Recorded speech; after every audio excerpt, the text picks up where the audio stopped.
வணக்கம் மக்களே. இன்றைக்கி ஒரு விளாக் தான் பார்க்க போகிறோம். என்ன விளாக்னு பார்த்தீங்கன்னா, நாங்கள் ஞாயிற்றுக்கிழமை காலையில் குச்சனூர் கோயிலுக்கு கிளம்பிக்கிட்டு இருந்தாங்க. அதிகாலையில் 3 மணிக்கே எழுந்திரிச்சி குளித்து கோயிலுக்கு போகிறதுனால தலையை அலசிட்டு அப்படியே கிளம்புவோம் அப்படின்ட்டு தலையை அலசினேங்க. அலசிட்டு பசங்க பெரியவன் வந்து சென்னையில் படிக்கிறான், லீவுக்கு வந்திருந்தான். சரி அவனை எங்கேயுமே கூப்பிட்டு போகல அப்படிங்கிறதுனால குச்சனூர் போயிட்டு அப்படியேவும் சுருளி போயிட்டு வருவோம். சுருளி போகிற பிளான் கிடையாது. சரி குச்சனூர் காலையில் சீக்கிரமே போனதுனால அப்படியே சுருளி போயிட்டு வருவோம் அப்படின்ட்டு கிளம்பிட்டோங்க. எல்லாருமே குளித்து கிளம்பி ரெடியாக பார்த்திங்கன்னா 4:30 ஆயிடுச்சு. சரின்னு சொல்லிவிட்டு அப்படியே கிளம்பி எல்லோரும் காரில் போனாங்க. காரில் போகும்போது பார்த்திங்கன்னா அந்த பாலத்தில் ஸ்ரீவில்லிபுத்தூர்லேருந்து மதுரை போகிற ரோடு பாலம் பார்த்திங்கன்னா அந்த லைட்டு வெளிச்சத்துக்கு அதுக்கும் ரொம்ப அழகாக தெரிஞ்சது. அதை பார்க்கவும் சரி அதை ஒரு வீடியோ எடுப்போம் அப்படின்னு தோணுச்சு. சரி அப்படியே வீடியோ எடுத்து மக்களாகிய உங்களுக்கும் காமிப்போம் அப்படின்னு எடுத்திருக்கேன். பாருங்கள் எவ்வளோ இருட்டாக இருக்குன்னு. இதில் தாங்க போனோம். ஆனால் 5:30 5:45க்கெல்லாம் நல்லா வெளிச்சம் வர ஆரம்பிச்சிருச்சு. இந்த மலை பார்த்திங்கன்னா பேரையூரில் இருக்குங்க. அப்படியேவும் குச்சனூருக்கு காலையில் ஒரு 6-7 மணிக்கு போயிட்டோங்க. ஆமாம், ஒரு 6-7 மணிக்கு போய் கூட்டம் அவ்வளோவா இல்லை. அங்கே குச்சனூர் கோயிலில் என்ன ஸ்பெஷல்னு பார்த்திங்கன்னா விளக்கு போடுறது. பிறகு பார்த்திங்கன்னா காக்கையிலே மரக்கட்டையில் பொம்மை வச்சுருந்தாங்கங்க. அந்த விற்கிற பாட்டிகிட்ட கேட்டேன், இது எதுக்கு பாட்டி அப்படின்னு. பிள்ளைங்க 2 தலையும் சும்மா போட்டுருங்க,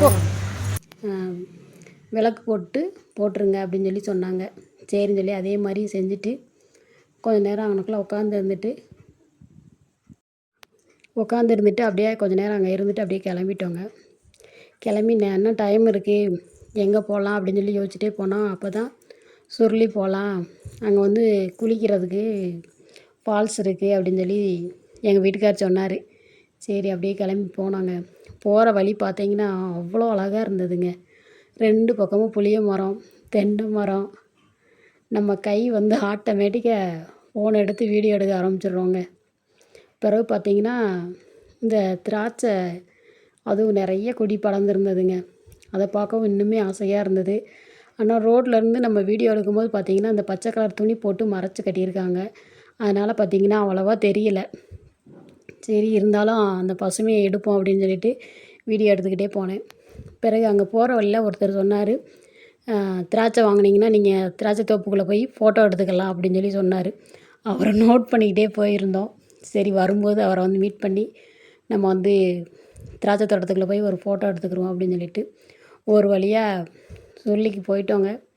ஆனால் ரொம்ப லாங்கு தாங்க. போயிட்டோம். அங்கே போய் குளிக்கலாம் அப்படின்னு பார்த்தா என் பசங்க 2 பேர் குளிக்க மாட்டேன்ட்டானுங்க. இவர் அது தீர்த்தம் குற்றாலத்தை விட இதுதான் ரொம்ப மூலிகை தீர்த்தம் அப்படி இப்படின்னு சொல்லிக்கிட்டே இருந்தார். சரி அவங்க 2 பேர் குளிக்காட்ட போகிறானுங்க. வந்ததுக்கு நம்மளாச்சும் ஒரு குளியல் போடுவோம் அப்படின்னு சொல்லிட்டு நான் குளிச்சுக்கிறேன் அப்படின்னு சொல்லிட்டு அவங்கள்ட்ட சொல்லிவிட்டு மேலே படி ஏறவே முடியலங்க. ரொம்ப படி இருந்தது. சரின்னு சொல்லி ஒரு வழியாக ஏறி நடக்கவே முடியல. இப்படி 2 கிலோமீட்டர் இருக்குது வண்டி. அங்கே நம்ம கார் நிப்பாட்டுற இடத்துலேருந்து உள்ளே போகிறதுக்கு 2 கிலோமீட்டர் தூரம் இருக்குங்க. அதோட படியை ஏறணுன்னா பாருங்கள் மூச்சு வாங்கிருச்சு. சரின்னு சொல்லிட்டு கொஞ்சம் நேரம் உட்காந்து தான் போனேன். சரி ஒரு வழியாக குளிக்கிற இடத்துக்கு போயிட்டு அப்படியே குளியல் போட்டுட்டு கூட்டம் வந்து இல்லைன்னு சொல்ல முடியாது, இருக்குதுன்னு சொல்ல முடியாது, நிதானமான கூட்டம் இருந்துச்சுங்க. சரின்னு சொல்லிட்டு அப்படியே நல்லா ஜம்முன்னு குளிச்சுட்டு அதுக்கு பிறகு அப்படியே அங்கேருந்து இறங்கி வந்துட்டோங்க. தண்ணி விழுகிறத எடுத்து காமிச்சிருக்கேன் பாருங்கள். இப்படி தாங்க விழுகுது தண்ணி.